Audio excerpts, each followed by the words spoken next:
De mooiste provincie van Nederland. Zo wordt Friesland neemt. Het maakt het dus grutsk. Maar hoe gaan wij in de werkelijkheid met ons landschap om?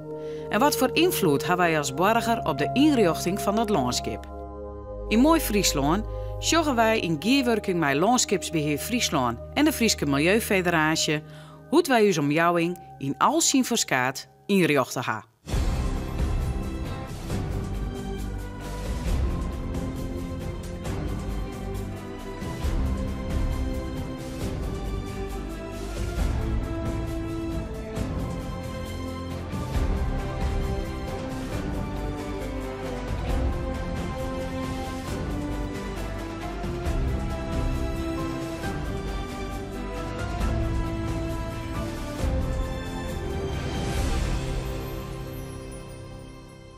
Wat is Friesland zonder recreatie? Denk maar eens aan de watersport, zoals hier in Snits.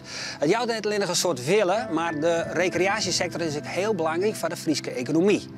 Elk jaar komen er zo'n 2 miljoen toeristen naar de provincie en 10% van de Friesen verdienen het in breder mooi. 40% van de toeristen houdt vakantie in het Waardgebied, 60% in de rest van Friesland. Toeristen komen om te watersporten, te luieren of om lekker op een terrasje te zitten. Overal zie je dat Friesland een toeristische provincie is, maar landschapelijk lang net altijd lieke mooi. Zo roept de bouw van het bungalowpark Ezonsteed bij de Lauwersmar een soort reacties op. En ook het Linton recreatieparken achter de duinen van het Ameland is net een onwinst voor het landschap. De toerist die naar Friesland komt, is de laatste 15 jaar bot verloren. Hij is nog altijd op zoek naar rijst en romte, maar wil dagelijks ook meer luxe. Biedt dat mekaar net te volle.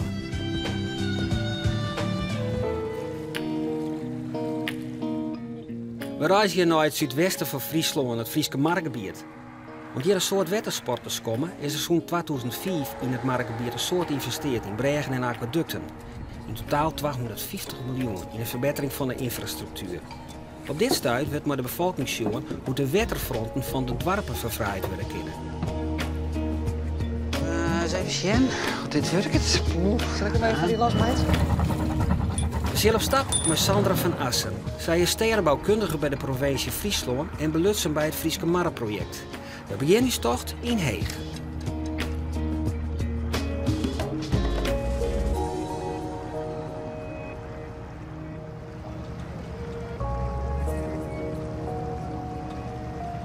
We zijn nu in het centrum van Heeg en ja, dit is het oude Heeg. Hè? Hoe belangrijk is dat voor de toerist?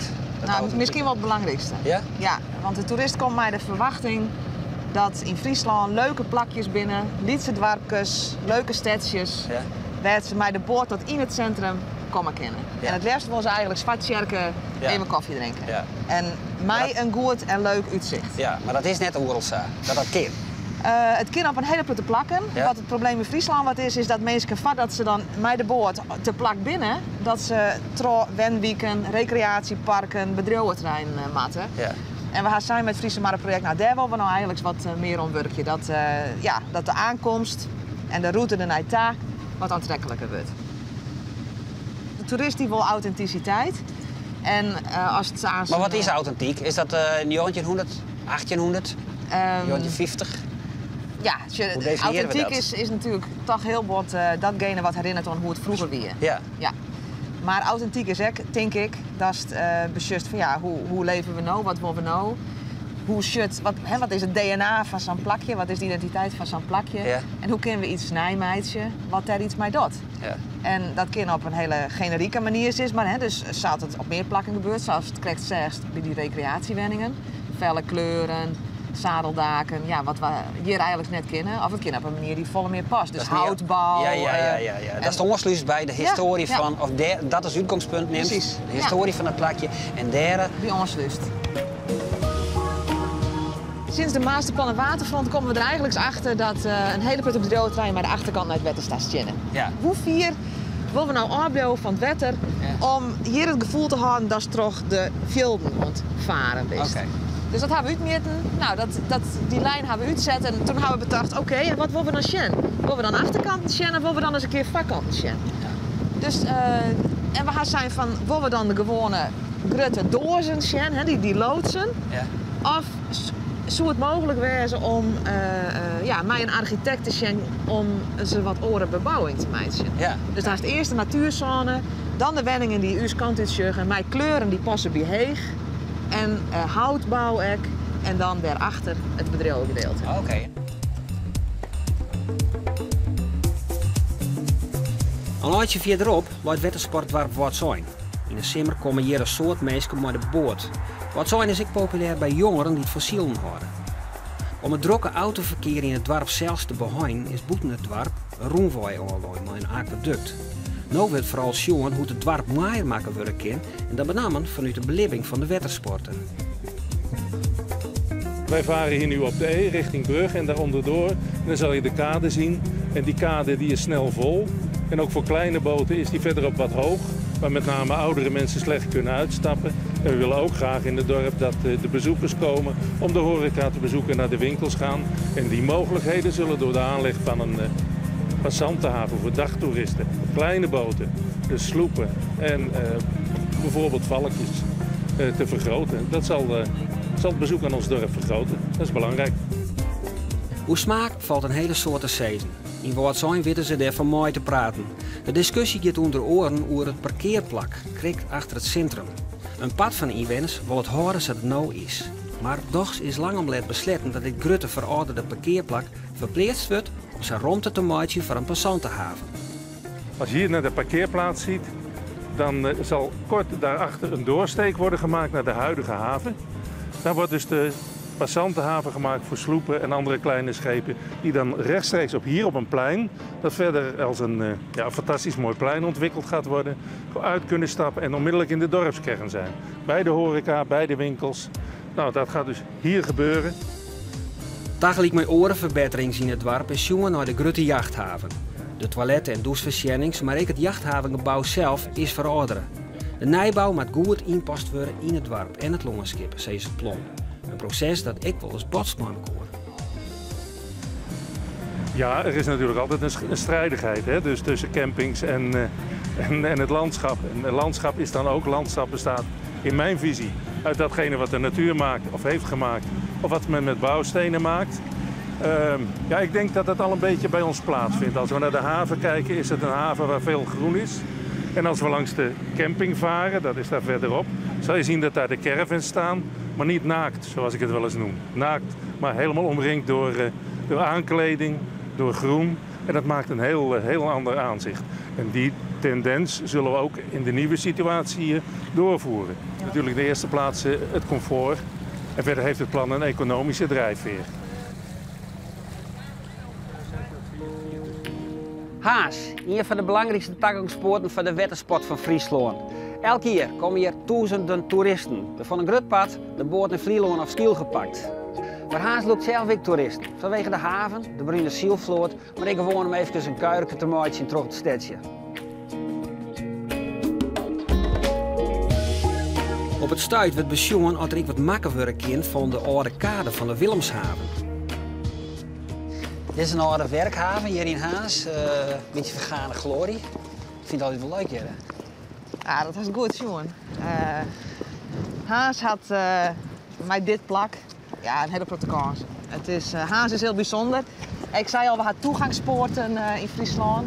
En we hebben de wetterfronten bij de Marren. Nou, dit is een toegangspoort, want Haas is een stad onder het wat. En die sfeer van het wat, de dynamiek. En dan ook nog de authenticiteit van het oude Haas. Dat haast je bij elkaar. Ja. En deze haven had een sleutelpositie. En dus is een keer, juist deze platen en de oude spoor. Ja. Dat jouwt een sfeer. Nou, dat had in Amsterdam bijvoorbeeld ook, onder het ei, die eilanden. Ja. Dat spreekt mensen aan. Ja. En wij willen eigenlijk meer mee doen. Je hebt Ferrari. Ja, er is hier geen in. Dus wij zeggen van, wat moeten we nou doen om hier wat mensen te krijgen? Die echt wat besteden, hè? Want dat is een doel van het Friese Marrenproject. Ja.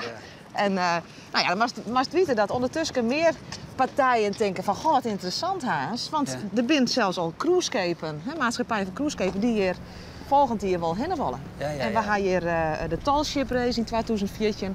Dus er gebeurt hier een hele protte.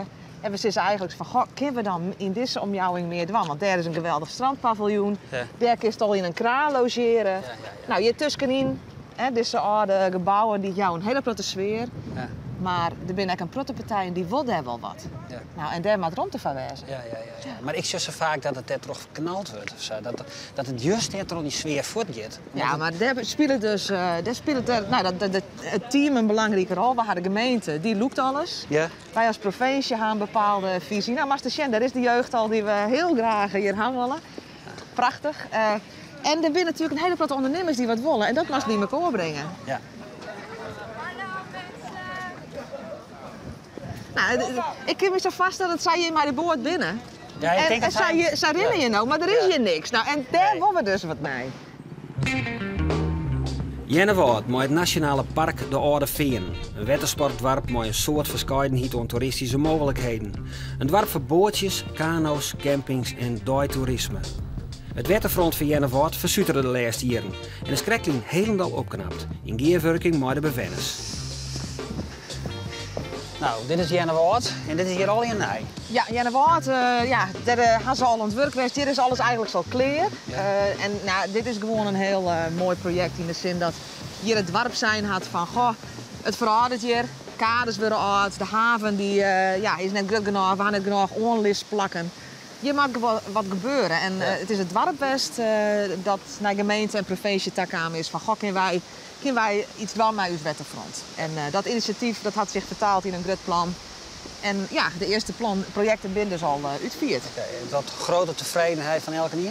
Ja, volgens mij al. Ik had het idee dat dit echt een hele goede gearworking west is. En de idee in Kamer al biedt waarbij. Ja, wat ik heel mooi vind is dat hier werk is op een manier die heel goed past bij Friesland. En bij Jennewoud. Wat bedoel je dan?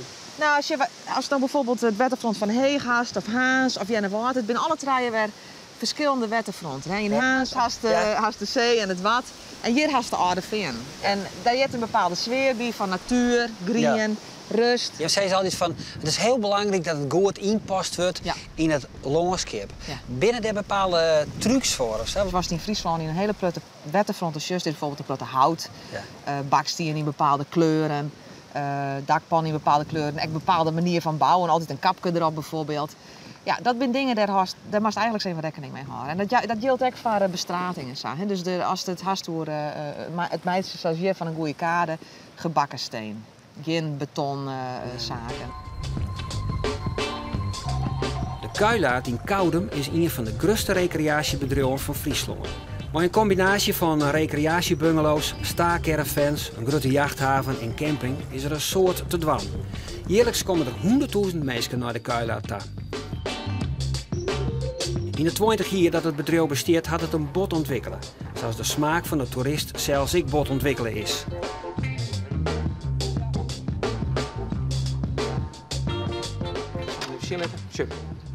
En dan hebben we een wc, een wastafel, een spiegel. En dan kun je een speeltje zetten en een eigen douchecabine. Oké. En wij zijn van als we nou iets luxe bieden willen als we normaal kamperen, dan is dit wel een item wat mensen leuk vinden. De privacy in een wc-gebouw is altijd massaal. Ja. Je hebt iets natuurlijk minder privacy dan dat je je eigen hokje hebt. Nou, en dat hebben wij gecreëerd hier. Maar elke tent of caravan die heeft nou zijn eigen wc en douche? Douche, wc en wastafel. En hoe ze net met de deel mee horen mensen. Dus kijk ik mooi zal zitten. Ja. En je kan zo lang zitten aan je wollen. Goedemorgen. Albert Jensma, Omroep Friesland. Ruud van Dongen. Ja, kan ik kampeerder op deze camping. Ja. Heeft u deze plek nu speciaal uitgezocht, zeg maar, op Dit internet? speciaal hebben wij uitgezocht met zeg maar luxe comfort.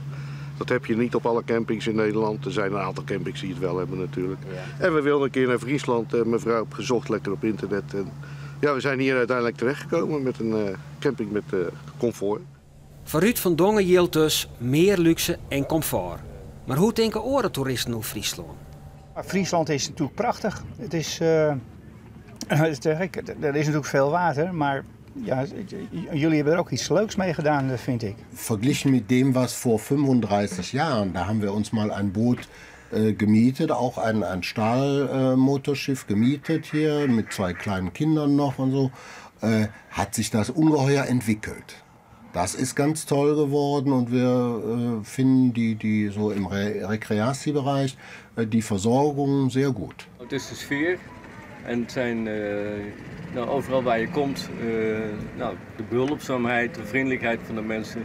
En we kunnen hier goed eten en drinken, dat gaat allemaal helemaal goed hier in Friesland. Ja. En tegenwoordig ook die bruggen, hè? Die gaan tegenwoordig vlugger open dan vroeger, moet ik zeggen. Ja, dat vind ik ook wel prettig. En die aquaducten die beginnen nou te komen. Nou ja, die nieuwbouw overal. Hè? Zoals als in Stavoren, die pagode villa's, hoe moet je het noemen. Ja. En ik vind dat niet passen. Dat hoort niet. Het is veel drukker op het water geworden. Dat is 1. 2 is het... mensen zijn agressiever geworden in gedrag. Ik vind het wel veel drukker. En die haventjes zijn wel drukker geworden. Ja, nu niet, want nu loopt het een beetje af.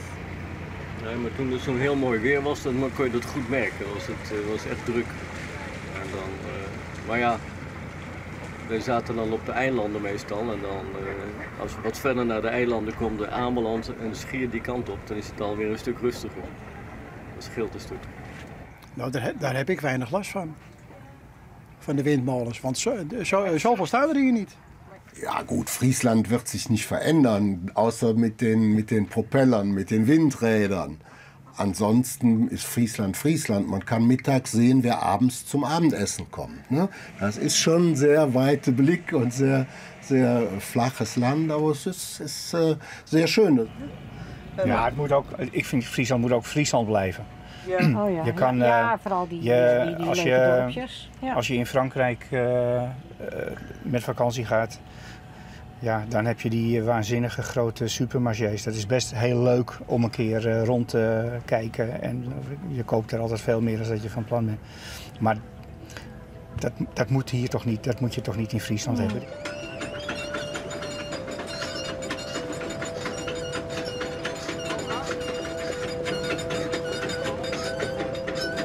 De gasten willen meer luxe en we proberen daar op in te spinnen met onder andere mooie wenningen, mooi supercomfort, mooi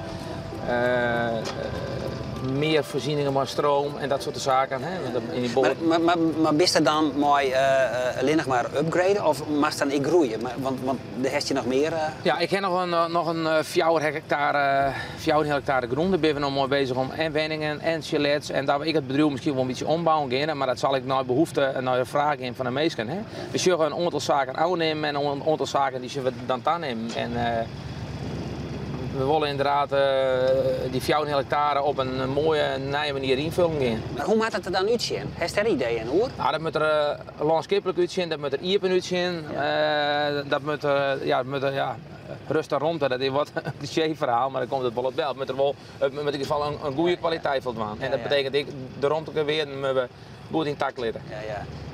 Maar heeft u daar idee bij hoe ze dat op een goede manier inpassen in het landschap? Ja, daar hebben we wel een bepaald idee bij, ja, hoe we dat inpassen willen. Hoe is dat dan? Nou, we hebben er wel wat differentiatie in maken. Hè. Het ene gebied, dat vullen we wat oorzien als het andere gebied. Maar het achterste gedeelte bij Gelieks, we hebben een plan mee hebben. Het moet natuurlijk al nog uitfiet worden. Daar willen we dan wel wat meer oer in letten.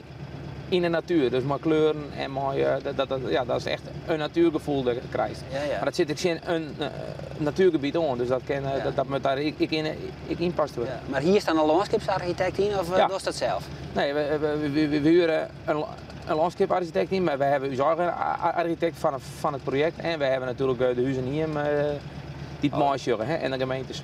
Oké, dus daar is wel wat tas in. Daar hoeft niet erin te zitten. Dat je raast een doos zit te denken aan de flatgebouwen, aan de vleugel. Van de watersport stappen we oer naar het cultuurtoerisme. Een opkomende merk in de toeristische sector. Eentje dat de ontwikkeling van cultureel erfgoed bot mooi verbonden is.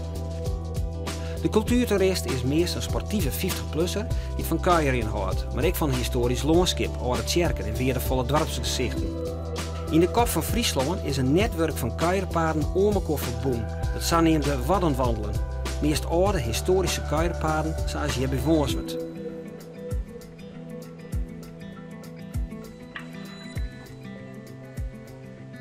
Dat cultuurtoerisme, dat is er wel heel erg in opkomst. Wat moet ik me er eigenlijk bij voorstellen?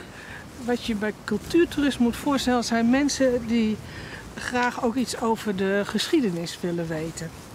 En die iets willen weten over hoe in dit geval landschappen zijn ontstaan. Ja. En ieder landschap vertelt natuurlijk zijn eigen geschiedenis. En waar we hier lopen is het Terpenlandschap, wat al heel vroeg ontstaan is. Al een paar duizend jaar voor de jaartelling is men hier begonnen met die bewoning. En langzamerhand is die bewoning heeft zich steeds verder ontwikkeld, heeft het land in cultuur gebracht. Ja? En die geschiedenis, hoe is dat nou gegaan? Wat is daarbij komen kijken? Wat kan je daar vandaag de dag nog aan zien? Dat is wat een cultuurtoerist zoekt. Dit is zo'n pad, een cultuurtoeristisch pad. Hoe neem je hem dan? Ja. Nou ja, cultuurtoeristisch pad. Dit is een pad waarmee je in dit geval het Terpje kan beleven. Die molen die daar staat en die daar natuurlijk ook al een tijdje staat. En een verhaal wat er natuurlijk ook bij zit. Ja, dit zal een molenpad geweest zijn. Een oorvoorbeeld van cultuurtoerisme is de Frieske Wetterlinie. De oude verdedigingslinie uit de 16e eeuw, gebouwd in de 80-jarige oorlog. Een linie voor skonsen, stuwen en dammen. Een pad van deze linie is gerestaureerd en waarom te vinden in het landschap. Like als hier, de Blessenbrug Skons bij Wolverkeer. Cultuurtoeristen vinden zulke landschapselementen nieuwsgierig en komen hier speciaal voor in Friesland. Zoals in de Frieske Wetterlinie wieken, al in september.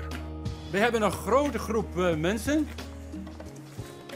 En met die grote groep gaan wij langs de boorden van de Friese waterlinie. Het is ook natuurlijk heel veel werk verricht om een Blessenbrugschans weer terug te brengen in de originele staat. En dat was in eerste instantie belangrijk om er vervolgens ook een verhaal bij te hebben en de mensen mee te nemen. En die monumenten moeten ook gewoon goed onderhouden worden. En dat wordt nu gedaan. En dus is het heel mooi om het aan de mensen te laten zien.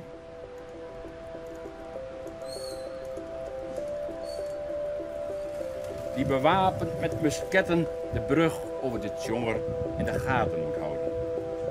De spanning is er behoorlijk gestegen, omdat vanmorgen in alle vroegte kolonel Brandt met zijn... Dat is denk ik wel een rode draad in onze vakanties, dat wij altijd wel iets zoeken met wat activiteiten erin, liefst ook in de sfeer van geschiedenis.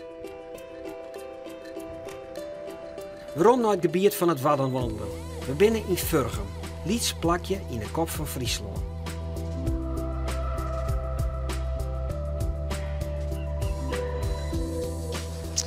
Maar hoe lang is dat cultuurtoerisme? Bestaat dat al? Want ik heb me dat net heugen uit mijn jeugd, dat er cultuurtoerisme in het dorp kwamen. Nee, ik ook niet hoor. Dat is ook iets wat wij het idee hebben dat dat van de laatste 10, laatste 20 jaar dat opkomt. En de belangstelling voor de omgeving en hoe is die omgeving geworden zoals die nu is. Dat echt iets van de laatste jaren is. En dat men dus het verhaal, zoals wij dat dan vanuit het landschap noemen. Wat is het verhaal van het landschap? Dat daar steeds meer belangstelling voor komt. Heb je daar een idee van? Werd dat in één keer dan waar komt, die behoeftes even? Ja, die behoefte om meer van je omgeving te leren kennen. Ja, wij denken wel eens, maar ik weet niet of dat bewezen is hoor, dat ook komt omdat de laatste, met name na de Tweede Wereldoorlog, is de omgeving enorm veranderd in grote delen van Nederland. Hè. Ga naar de Randstad, naar het westen toe, daar in Zuid-Holland. Al die dorpsbeelden zijn allemaal enorm gewijzigd doordat daar infrastructuur, grote snelwegen doorheen gekomen zijn. Er zijn enorme uitbreidingen geweest. En ja, de identiteit van je omgeving is zo veranderd dat je hem zelf bijna niet meer herkent als je er zelf geboren bent na 20, 30 jaar. En hier is dat anders. Hier kan je nog de ontwikkeling van het landschap, kan je uit het landschap nog heel goed, heel makkelijk lezen. De rest en ruimte van Friesland, daar komt de toerist op aan. Maar hij wil ook een zekere luxe en dat botst wel eens. De keus is om een goede balans te vinden tussen aan de ene kant de economische belangen van de toeristische sector en aan de andere kant behoud van de kwaliteit van het Friese landschap. En hiermee komen we aan het eind van deze serie Mooi Friesland. Je kunt alle 6 afleveringen nazien op de site van Omroep Friesland.